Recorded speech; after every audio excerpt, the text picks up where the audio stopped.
হাজির হয়ে গেলাম সেহরিতে খাওয়ার জন্য ২ রকমের রান্নার রেসিপি নিয়ে। আসসালামু আলাইকুম, কেমন আছেন সবাই? আশা করছি ভালো। চলেন দেখে নেই কি রান্না করছি। প্রথমে আমি এখানে টমেটো নিয়ে নিয়েছি পরিমাণ মতো।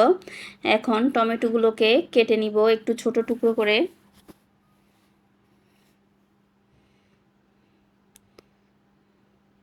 আমি সবগুলো টমেটো কেটে নিচ্ছি।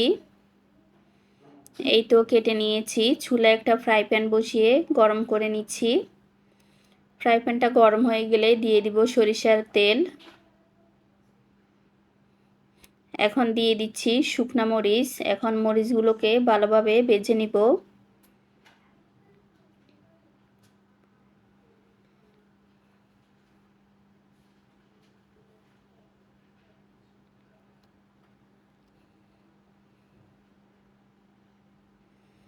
এই তো মরিচগুলো আমি ভালোভাবে ভেজে নিয়েছি।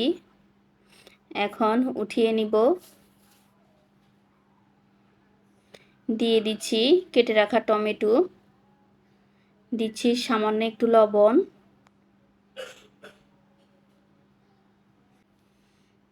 এখন ভালোভাবে নেড়েচেড়ে কিছুক্ষণ ভেজে নিব।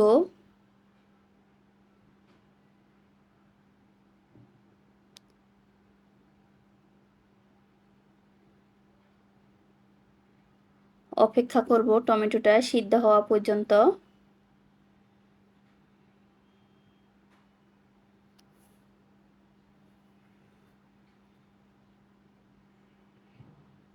সেহরিতে যদি এই রকম ভর্তা রেসিপি থাকে তাহলে কিন্তু আর কিছুই লাগবে না।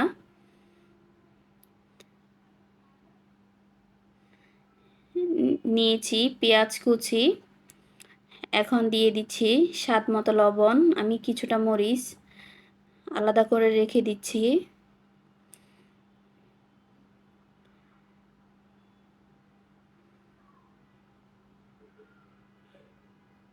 এখন সব কিছু ভালোভাবে মেখে নিব।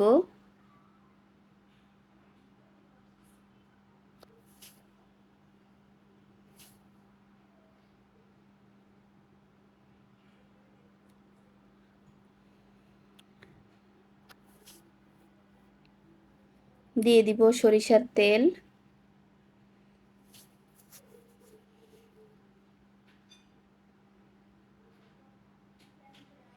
এই টমেটো ভর্তা কিন্তু খেতে খুবই ভালো লাগে। অনেকে আবার এটাকে চাটনিও বলে থাকে। যে যাই বলুক না কেন খেতে কিন্তু অসাধারণ। এখন চুলায় একটা প্যান বসিয়ে দিয়েছি। দিচ্ছি ছোট মাছ।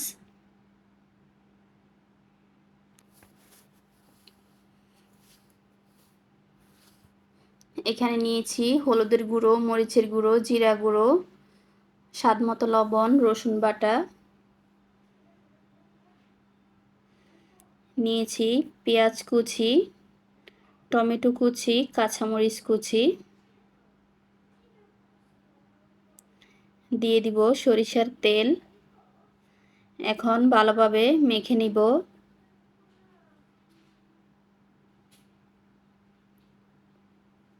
এই তো ভালোভাবে মেখে নিয়েছি। এখন সামান্য একটু পানি দিয়ে দিচ্ছি।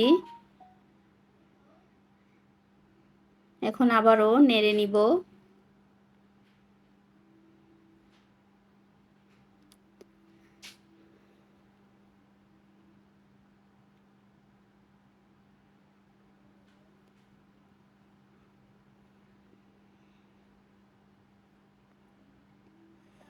এই তো ভালোভাবে নেড়ে ছেড়ে নিয়েছি। এখন ঢাকনা দিয়ে রান্না করে নিব।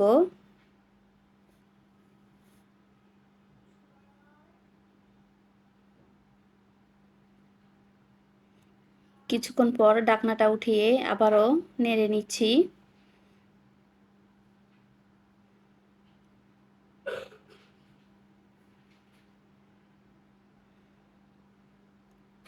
অপেক্ষা করব রান্নাটা হওয়া পর্যন্ত।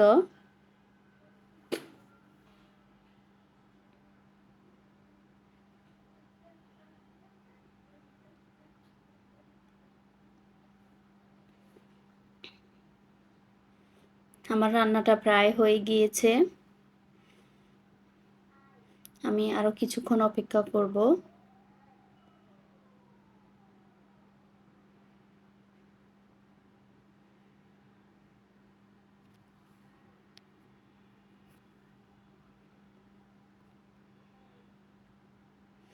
দিয়ে দিচ্ছি ধনেপাতা কুচি। এখন আবারও আলতো করে একটু নেড়ে নিব।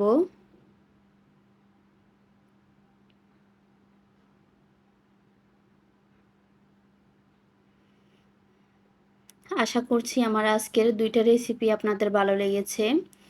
এতক্ষণ যারা ধৈর্য নিয়ে আমার ভিডিওটি দেখেছেন অথচ লাইক দিতে ভুলে গিয়েছেন, প্লিজ একটা লাইক দিয়ে দিবেন। দেখা হবে অন্য কোনো ভিডিওতে। সেই পর্যন্ত সবাই ভালো থাকবেন। আসসালামু আলাইকুম। আল্লাহ হাফেজ।